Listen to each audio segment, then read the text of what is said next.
सर्दियों का मौसम आते ही बाजार में किन्नू मिलने लगता है।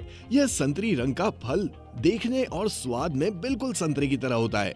वैसे तो किन्नू की खेती पूरे देश में की जाती है, लेकिन पंजाब में 52,950 हेक्टेयर में इसकी खेती की जाती है। अबोहर यानी फाजिल्का और मुक्तसर में करीब 35,000 हेक्टेयर क्षेत्र किन्नू की खेती होती है। अबोहर क्षेत्र देश में अकेले किन्नू के 60% हिस्से का उत्पादन करता है। पंजाब के बाद राजस्थान 20,42,437 मीट्रिक टन का उत्पादन करता है, जिसके उत्पादन को श्री गंगानगर और हनुमानगढ़ के बीच बांटा गया है।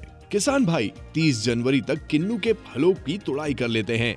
इसके बाद किन्नू की अच्छी उपज के लिए किसान भाई को फसल की कटाई के तुरंत बाद 15 फरवरी तक पेड़ों की काट छांट कर लेनी चाहिए। कटाई छटाई के बाद पौधों में तेजी से वृद्धि होती है। वहीं किसान भाई पेड़ को स्वस्थ बनाने के लिए पौधों के अतिरिक्त भाग जैसे तना, सूखी शाखाओं और रोगग्रस्त शाखाओं को भी काट देते हैं। पौधों की छटाई के बाद कॉपर ऑक्सीक्लोराइड 50% WDG 2 ग्राम प्रति लीटर और स्ट्रेप्टोसाइक्लिन 6 ग्राम को 200 लीटर पानी में प्रति एकड़ में घोल बना लें। फिर इस घोल को पौधों की कटी हुई सतह पर छिड़काव करें, जिससे इसे संक्रमण से बचाया जा सके।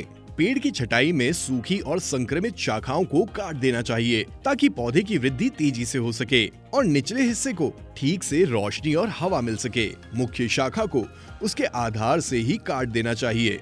पौधों के कटे हुए स्थान पर फफूंदी नाशक बोर्डो मिश्रण और कास्टिक चूने के पेस्ट को जरूर लगाएं, ताकि काटे गए स्थान पर रोग ना फैले। किन्नू की छटाई के समय पौधे की उम्र, वृद्धि और फूल आने के समय पर निर्भर करता है।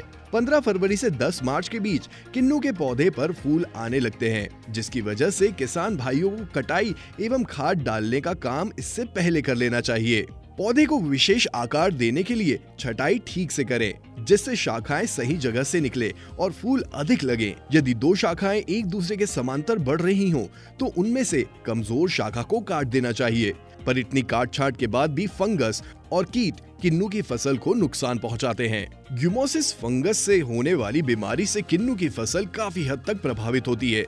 यह रोग 1 से 2 साल के भीतर पूरी तरह से पौधे की शाखाओं एवं तनों तक फैल जाता है, जिसकी वजह से फसल के आकार छोटे होने के कारण पौधे सूखने के साथ मरने लगते हैं।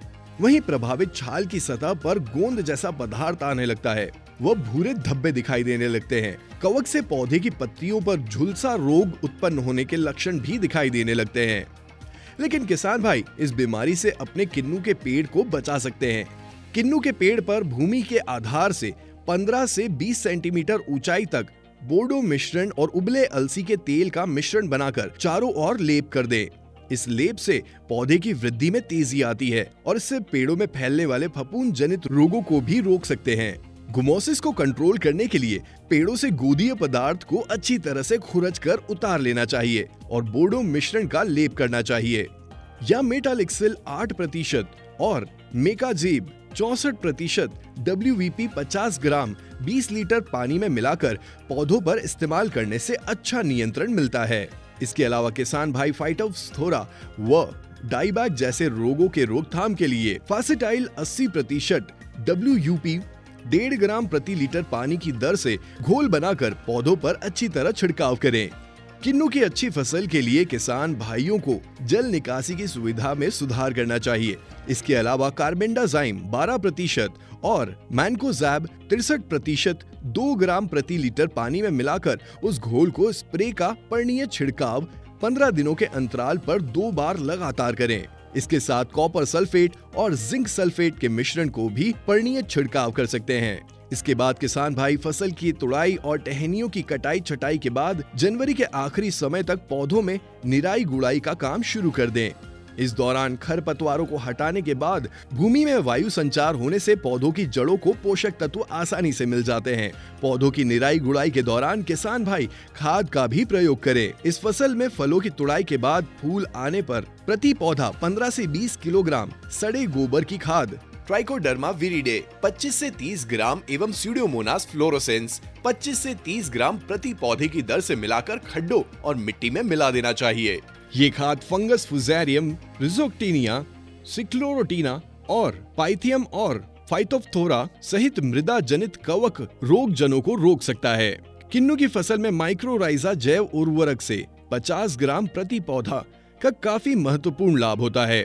माइक्रोराइज पौधों को मिट्टी से अधिक पोषक तत्व और पानी खींचने की अनुमति देता है। वह विभिन्न पर्यावरण तनावों के लिए पौधों की सहनशीलता भी बढ़ाता है। इसके अलावा ये कवक मिट्टी को इकट्ठा करने में प्रमुख भूमिका निभाते हैं और माइक्रोबियल गतिविधियों को उत्तेजित करते हैं। अनिवार्य रूप से प्राथमिक पोषक तत्व के लिए डीएपी 500 ग्राम प्रति पौधा और पोटाश MOP 500 ग्राम प्रति पौधे की 2 खुराक जुलाई और सितंबर में दे देनी चाहिए।